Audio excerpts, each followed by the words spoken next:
সবাইকে জানাই শুভ সকাল, কিন্তু আমার সকাল শুভ না। ঘুম থেকে উঠে থেকেই গ্যাসের সমস্যার জন্য বুক আর পিঠ খুব ব্যথা করছে। আর আমার মনে হয় এই সমস্যা আমার শুধু একার নয়, প্রতিটা বাঙালির ঘরে ঘরে এই সমস্যায় ভুগি। কিন্তু আমার কাছে 5 মিনিটে ঠিক করার উপায়ও আছে। আপনার কাছে কি আছে? যদি না থাকে ভিডিওটা শেষ অবধি দেখুন। আপনারা অনেকেই জানেন যে লাস্ট 11 দিন আমি বাড়িতে ছিলাম না, মেদিনীপুরে ছিলাম, তারপর আবার কনফারেন্স গেল। তো এটা হওয়ারই ছিল। আজ সোমবার, সপ্তাহের শুরু। আজ আবার হেড অফিসের লোক এসেছে, ছুটিও নিতে পারবো।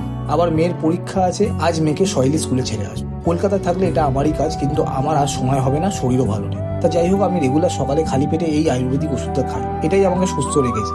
আর এর আগে আমি বহু গ্যাসের ওষুধ খেয়েছি, বহু ডাক্তার, বহু টেস্ট করেছি, কিছুতেই কিছু হয়নি।